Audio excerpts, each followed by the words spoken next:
CPO woman CPO പരീക്ഷയുടെ 10 maths ക്വസ്റ്റ്യന്റെ analysis video ആണിത്, explanation video ആണിത്. എല്ലാ കൂട്ടുകാരെയും ക്ലാസ്സിലേക്ക് സ്വാഗതം ചെയ്യുന്നു. എൻ്റെ പേര് ജോസ് കാപ്പൻ. 10 ചോദ്യങ്ങൾ വന്നു പരീക്ഷയ്ക്ക്. 10 ചോദ്യങ്ങളും എളുപ്പമുള്ള ചോദ്യങ്ങളായിരുന്നു. അത്യാവശ്യം ആവറേജ് പരീക്ഷയ്ക്ക് പഠിച്ചു പോയവർക്കും സ്കോർ ചെയ്യാൻ പാകത്തിനുള്ള 10 സിമ്പിൾ ചോദ്യങ്ങളായിരുന്നു മാത്സിന്റെ ഭാഗത്ത് നിന്ന് വന്ന ചോദ്യങ്ങൾ ഏതൊക്കെയാണ് എന്ന് നമുക്ക് നോക്കാം. സമാന ബന്ധം കണ്ടെത്തി പൂരിപ്പിക്കുക. 563 ഏതായിട്ട് മാറി? 7 ആയിട്ട് മാറി. അങ്ങനെയെങ്കിൽ 196 ഏതായിട്ട് മാറും എന്നതാണ് നമ്മുടെ ചോദ്യം, അല്ലേ? ഇത് ഏതായിട്ട് മാറും മക്കളെ? എന്താണ് ഇവിടുത്തെ ലോജിക്ക്? ഇതെല്ലാം കൂടെ കൂട്ടുമ്പം നമുക്ക് കിട്ടുന്നത് 14 ആണോ? എല്ലാം കൂടെ കൂട്ടുമ്പോൾ 14 കിട്ടും. ആ 14ന്റെ പകുതിയാണ് ഈ 7. അങ്ങനെയാണെങ്കിൽ ഇതെല്ലാം കൂടെ കൂട്ടുമ്പോൾ നമുക്ക് 16 കിട്ടുന്നത്. 16.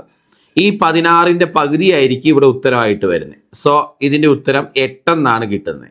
അപ്പോൾ ഈ ചോദ്യത്തിൻ്റെ ഉത്തരം ഓപ്ഷൻ ഡി ആണ് കറക്റ്റ്. 8 വരും.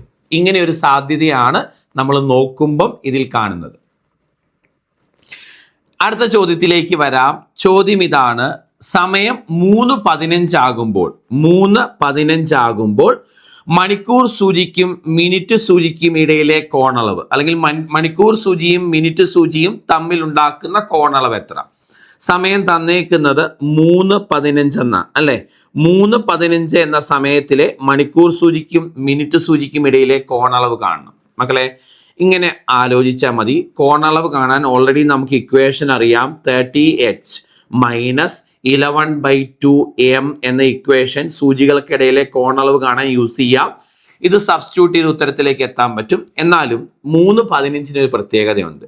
ഈ മണിക്കൂർ വാല്യൂവിൻ്റെ 5 ഇരട്ടിയാണ് മിനിറ്റ് വാല്യൂ എങ്കിൽ, ശ്രദ്ധിച്ചോണം, എപ്പോഴും ഓർക്കുക, മണിക്കൂർ വാല്യൂവിൻ്റെ 5 ഇരട്ടിയാണ് മിനിറ്റ് വാല്യൂ എങ്കിൽ മിനിറ്റിന്റെ പകുതിയായിരിക്കും ഇവ തമ്മിലുള്ള കോണളവ്. ഒന്ന് ഓർത്ത് വെച്ചോളുക. 15ന്റെ പകുതി 7.5 ഡിഗ്രി. കണ്ടോ? അപ്പൊ ഈ ചോദ്യത്തിന്റെ ഉത്തരം മനക്കണക്കായിട്ട് 7.5 ഡിഗ്രി എന്ന് പറയാം. ആൻസർ ഏതാണ്? ഓപ്ഷൻ ഡി ആണ് കറക്റ്റ്. ഒന്നും കൂടെ പറയാം. അതായത് ഞാൻ പറഞ്ഞ പോയിന്റ് ഇതാണ്. മണിക്കൂർ വാല്യൂവിന്റെ 5 ഇരട്ടിയാണ് മിനിറ്റ് വാല്യൂ എങ്കിൽ, മിനിറ്റിന്റെ പകുതി എടുക്കുന്നതായിരിക്കും അവ തമ്മിലുള്ള കോണളവ്. വേറെ 1-2 എക്സാമ്പിൾ എഴുതാനാണെങ്കിൽ നിങ്ങൾ ശ്രദ്ധിച്ചേ. 1-2 എക്സാമ്പിൾ ഞാൻ പറയാം. 6:30 മണിക്കൂർ വാല്യൂവിന്റെ 5 ഇരട്ടിയല്ലേ മിനിറ്റ് വാല്യൂ. ഇവ തമ്മിലുള്ള കോണളവ് 30ന്റെ പകുതിയായ 15 ഡിഗ്രിയാണ്. 4:20 എന്ന് പറയുമ്പോൾ മണിക്കൂർ വാല്യൂവിന്റെ 5 ഇരട്ടിയല്ലേ മിനിറ്റ് വാല്യൂ, ആണോ? അപ്പം മിനിറ്റിന്റെ പകുതി 20ന്റെ പകുതി 10 ഡിഗ്രി ആയിരിക്കും കോണളവ്. കണ്ടോ? 7:35 എന്ന് പറഞ്ഞാൽ മണിക്കൂർ വാല്യൂവിന്റെ 5 ഇരട്ടിയല്ലേ മിനിറ്റ് വാല്യൂ. അപ്പം 35ന്റെ പകുതി 17.5 ആയിരിക്കും ഇവ തമ്മിലുള്ള കോണളവ്. ഒന്ന് ഓർത്ത് വെച്ചോട്ടോ. മുന്നോട്ട് പോവാം. നെക്സ്റ്റ് ചോദ്യം. 20ന്റെ 16ഉം 2/3 എത്ര? Yes, okay. ചോദ്യം 20ന്റെ, അല്ലേ? 20ന്റെ എത്ര ശതമാനമാണ് കാണണ്ടേ? 20ന്റെ 16ഉം 2/3 എത്ര? 16ഉം 2/3 എത്ര? ഈ മക്കളെ, ഒരു സംഖ്യയുടെ ഇവിടെ 16ഉം 2/3 കാണാൻ ചോദിച്ചേക്കുന്നത്. 20ന്റെ 16ഉം 2/3. ഏതൊരു സംഖ്യയുടെയും 16ഉം 2/3 കാണാൻ ചോദിച്ചാൽ ആ സംഖ്യേനെ ഇൻറ്റു 1/6 ചെയ്താൽ മതി. ഇതൊന്ന് കാണാതെ പഠിക്കണം. ഇത് ഒരു തവണയല്ല, പലതവണ ചോദിച്ചിട്ടുണ്ട്. ഒരു സംഖ്യയുടെ 16ഉം 2/3 കാണാൻ വന്നാൽ ആ സംഖ്യേനെ 1/6 കൊണ്ട് ഗുണിച്ച ഉത്തരം കിട്ടും. അപ്പോൾ ഇവിടെ 20 × 1/6 ആയിരിക്കും നമ്മുടെ ഉത്തരം. അതായത് 20 ഡിവൈഡഡ് ബൈ 6. 20 ഡിവൈഡഡ് ബൈ 6 എന്ന് പറഞ്ഞാൽ 10 ഡിവൈഡഡ് ബൈ 3. 20 ഡിവൈഡഡ് ബൈ 6 എന്ന് പറഞ്ഞാൽ 10 ഡിവൈഡഡ് ബൈ 3 ആണോ? നമ്മുടെ ആൻസർ ഓപ്ഷൻ എ ആണ്, 10 ഡിവൈഡഡ് ബൈ 3. ഓർത്ത് വെക്കണേ. ഒരു സംഖ്യയുടെ 16ഉം 2/3 കാണാൻ ആ സംഖ്യേനെ ഏതുകൊണ്ട് ഗുണിക്കണം? 1/6 കൊണ്ട് ഗുണിക്കണം. അപ്പം നിങ്ങൾ ചോദിക്കും, ഇതുപോലെ വേറെ പഠിക്കാനുള്ളതുണ്ടോ എന്ന്. ഉണ്ട് മക്കളെ, ഇതുപോലെ വേറെ പഠിക്കാനുണ്ട്. ഒരു സംഖ്യയുടെ 33 1/3 കാണാൻ ചോദിച്ചാൽ 33 1/3 കാണാൻ ചോദിച്ചാൽ ആ സംഖ്യ ഇൻറ്റു 1/3 ചെയ്താൽ മതി. ഓക്കെ. ഒരു സംഖ്യയുടെ 66 2/3 കാണാൻ ചോദിച്ചാൽ 66 2/3 കാണാൻ ചോദിച്ചാൽ ആ സംഖ്യ ഇൻറ്റു 2/3 ചെയ്താൽ മതി. ഒരു സംഖ്യയുടെ 11 9/1 കാണാൻ ചോദിച്ചാൽ 11 9/1 കാണാൻ ചോദിച്ചാൽ ആ സംഖ്യ ഇൻറ്റു 1/9 ചെയ്താൽ മതി. ഇതൊക്കെ ഒന്ന് പഠിച്ചു വെക്കണേ. ഒരു സംഖ്യയുടെ 8 3/1 കാണാൻ ചോദിച്ചാൽ 8 3/1 കാണാൻ ചോദിച്ചാൽ ആ സംഖ്യ ഇൻറ്റു 1/12 ചെയ്താൽ മതി. ഈ കാര്യങ്ങളൊക്കെ ഒന്ന് ഓർത്തിരുന്നോണം കേട്ടോ. പരീക്ഷയ്ക്ക് വന്നിട്ടുള്ളതുമാണ്, ഇമ്പോർട്ടൻറ്റുമാണ്. കാണാതെ ഒന്ന് പഠിച്ചു വെച്ചാൽ നല്ലതായിരിക്കും. കൺവേർട്ട് ചെയ്യുന്ന സമയം നമുക്ക് ലാഭമാക്കി എടുക്കാൻ പറ്റും. ഓക്കെ, നെക്സ്റ്റ് ചോദ്യത്തിലേക്ക് വരുന്നു നമ്മൾ. അടുത്ത ചോദ്യം ബോട്ട് മാസിൻ്റെ ക്വസ്റ്റ്യൻ ആണ്. എളുപ്പമുള്ള ചോദ്യം അല്ലേ. 14 + 6 / 2 ആണോ ഇൻറ്റു 4 - 3. ഇതിൻ്റെ ഉത്തരം കാണും. ആണോ മക്കളെ? 6 / 2 എന്ന് പറഞ്ഞാൽ 3 ആണ്. ആണോ? അപ്പോൾ 14 + 3 × 4 12 - 3 എന്ന് വരും അല്ലേ. സോ 26 ഇത് കൂട്ടുമ്പോൾ കിട്ടുന്നത്. 26 നിന്ന് 3 കുറച്ചാൽ 23 ഇതിൻ്റെ ഉത്തരമായിട്ട് വരുന്നത്. എളുപ്പമുള്ള ചോദ്യം 23, ഓപ്ഷൻ സി കറക്റ്റ് ഉത്തരം. അടുത്തത് ചെയ്താലോ? അടുത്ത ചോദ്യത്തിലേക്ക്. 20 ആളുകൾ 30 ദിവസം കൊണ്ട് ചെയ്യുന്ന ഒരു ജോലി 25 ദിവസം കൊണ്ട് ചെയ്തു തീർക്കാൻ ഇനി എത്ര ആളുകൾ കൂടി വേണം? ശ്രദ്ധിക്കണേ, ഇനി എത്ര ആളുകൾ വേണമെന്ന, അല്ലെങ്കിൽ എത്ര ആളുകൾ ആകെ വേണം എന്നല്ല. ഓക്കെ, ചോദ്യം 20 ആളുകൾ 30 ദിവസം കൊണ്ട് തീർക്കുന്ന ഒരു ജോലി 30 ദിവസം കൊണ്ട് തീർക്കുന്ന ഒരു ജോലി എത്ര ദിവസം കൊണ്ട് തീർക്കാൻ? 25 ദിവസം കൊണ്ട് തീർക്കാൻ 25 ദിവസം കൊണ്ട് തീർക്കാൻ എത്ര ആളുകൾ വേണ്ടി വരും എന്ന് ആദ്യം കണ്ടുപിടിക്കാം അല്ലേ. ഇത്തരം ചോദ്യങ്ങൾ ചെയ്യാൻ നേരെ അല്ലേ ഗുണിക്കണ്ടേ? 20 × 30 / 25 നമ്മുടെ ഉത്തരവായിട്ട് വരുന്നത്. ആണോ? 20 × 30 / 25. നമുക്ക് 5 വെച്ച് വെട്ടിക്കളഞ്ഞാലോ? ഇത് 5 തവണ, 5 വെച്ച് വെട്ടിക്കളഞ്ഞാൽ ഇത് 4 തവണ. ശരിയല്ലേ മക്കളെ? ഇനി 5ഉം 30ഉം കൂടെ വെട്ടിക്കളഞ്ഞാലോ? 6 തവണ. 6 4 24 എന്ന് കിട്ടും. 6 4 24. 24 ആളുകൾ വേണമെന്ന് കിട്ടും. 24 ആളുകൾ വേണം 25 ദിവസം കൊണ്ട് തീരാൻ. അപ്പോൾ ചോദ്യം എത്ര ആളുകൾ കൂടുതൽ വേണം എന്നാ. ഓൾറെഡി 20 ആളുകളുണ്ട്. 24 ആളുകൾ ഉണ്ടെങ്കിലേ അത് 25 ദിവസം കൊണ്ട് തീരത്തുള്ളൂ. അപ്പോൾ കൂടുതലായി വേണ്ടത് 4 ആളുകളാണ്. കൂടുതലായി വേണ്ടത് 4 ആളുകളാണ്. അടുത്ത ചോദ്യം 4x = 256 ആയാൽ എക്സിൻ്റെ വില കാണണം അല്ലേ. അപ്പോൾ 256 എന്ന് പറഞ്ഞാൽ 4 എത്രയാണെന്ന് നോക്കിയാൽ പോരെ. ഞാൻ 256നെ 4 കൊണ്ട് ഫാക്ടറൈസ് ചെയ്യുക. ഓക്കെ, 4 6 4 24, ബാക്കി 16ൽ 4 64 കിട്ടും. വീണ്ടും 4 കൊണ്ട് എത്ര കിട്ടും മക്കളെ? 6ൽ 1 24ൽ 6. വീണ്ടും 4 കൊണ്ട്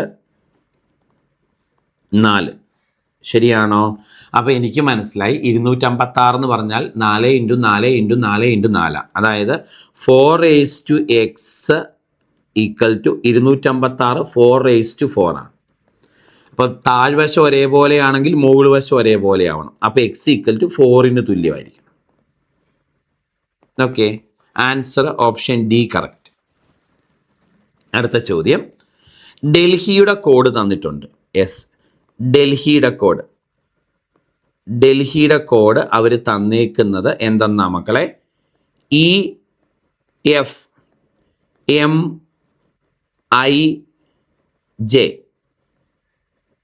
EFMIJ എന്നാണ് അല്ലേ. ഓക്കെ, അങ്ങനെയെങ്കിൽ കണ്ടുപിടിക്കേണ്ടത് എന്തിൻ്റെ കോഡാ? കണ്ടുപിടിക്കേണ്ടത് കൊല്ലത്തിൻ്റെ കോഡ് ആണോ? കൊല്ലത്തിൻ്റെ കോഡ് കണ്ടുപിടിക്കും. ശരി, ഡി എന്ന് പറഞ്ഞാൽ 4ാമത്തേതാ, ഇ എന്ന് പറഞ്ഞാൽ 5ാമത്തെ ലെറ്ററാ, ഇ 5ാമത്തെ ലെറ്ററാ, എഫ് 6ാമത്തെ ലെറ്ററാ, എൽ 12ാമത്തെ ലെറ്ററാ, എം 13ാമത്തെ ലെറ്ററാ, എച്ച് 8ാമത്തെ ലെറ്ററാ, ഐ 9ാമത്തെ ലെറ്ററാ. ശരി, ഐ 9ാമത്തെ ലെറ്റർ, ജെ 10ാമത്തെ ലെറ്റർ. എന്താ സംഭവിക്കുന്നത്? ഇതിൽ ഓരോന്നിൻ്റെയും കൂടെ ഒന്ന് കൂട്ടുന്നതാണ് കോഡ് അല്ലേ? അപ്പോൾ ഇവിടെ ഓരോന്നിൻ്റെയും കൂടെ ഒന്ന് കൂട്ടി എഴുതിയ ഉത്തരം കിട്ടും. കെ 11 അല്ലേ?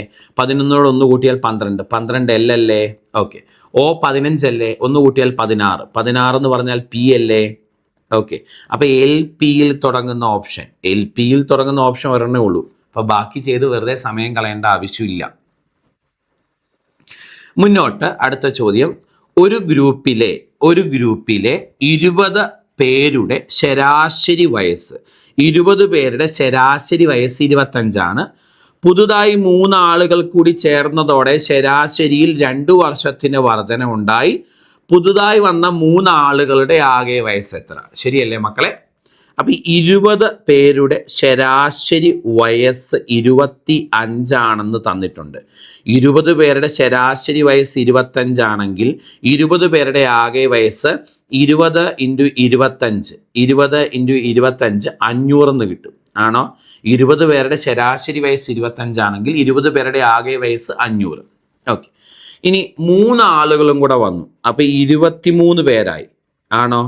അപ്പോൾ ശരാശരിയിൽ 2ന്റെ വർധന ഉണ്ടായെന്ന് പറഞ്ഞാൽ ശരാശരി വയസ്സ് 27 ആയെന്നാണ് പറഞ്ഞേക്കുന്നത്. 3 പേരും കൂടെ വന്നപ്പോൾ ആകെ എണ്ണം 23 ശരാശരി വയസ്സ് 27 ആയി. ആണോ? അപ്പോൾ 23 പേരുടെ ശരാശരി വയസ്സ് 27 ആണെങ്കിൽ 23 പേരുടെ ആകെ വയസ്സ് 23 × 27 എന്ന് കിട്ടും.